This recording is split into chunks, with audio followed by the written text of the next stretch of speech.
what I found in the book of Nehemiah. So, Nehemiah chapter 6. I've been studying the book of Nehemiah one day at a time, I must say. And I found something interesting. In Nehemiah 6, from verse 1, I read the NLT translation. Sanballat, Tobiah, Gesem the Arab, and the rest of the enemies found out that I had finished rebuilding the wall and that no gaps remained, though we had not yet set up the doors in the gate. If you'd read it on, you see that they, asked Nehemiah to come down, have a conversation, and the man is like, I'm busy building. To give context, I'll read Nehemiah 4. Sanballat was very angry when he learned that we were rebuilding the wall. He flew into a rage and mocked the Jews. So you can go on to read that. Because again, this is to spur you to do a deeper study into Nehemiah, right? And I paused when I read 6 verse 1, where Nehemiah recorded that they had rebuilt the wall without gaps. I thought to myself, wow, what a strategy.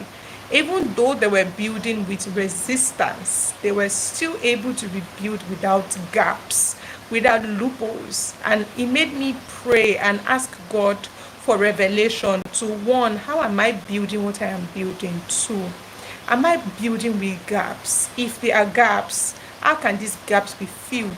Three, if there are no gaps yet, what's the wisdom to building without gaps despite the surroundings? Sometimes we give the excuse of, oh, there's resistance, this is not available, that is not possible. But Nehemiah is showing us an example of what is possible: building despite resistance and without gaps. Building with you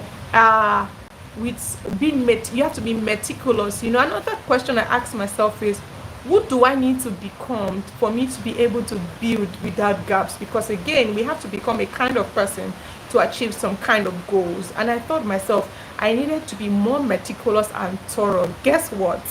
God has been teaching me how to the Yoruba word is how not to have a mojukuro. That is when you see things and then you just you turn the other eye, look the other way.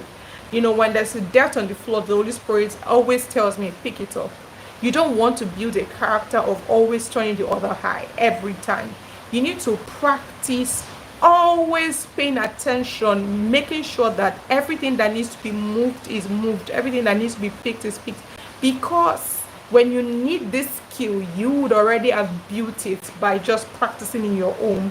And so this is my encouragement to you. Do the study yourself. I like the lessons for you, but most importantly, how are you building what the Lord has entrusted in your hands? We have the instruction of the Lord to build like Nehemiah has. We have been commissioned and anointed as believers to go build, right? If you read Isaiah, I think Isaiah 58:12, very interesting and instructional word for us in this season. But you need to know how you are building what you are building. If there are gaps, then there's really no point, because the walls are going to crumble eventually. So yes, this is me encouraging you, and I love to hear from you. Let me know what you think. Have an amazing day. God bless you.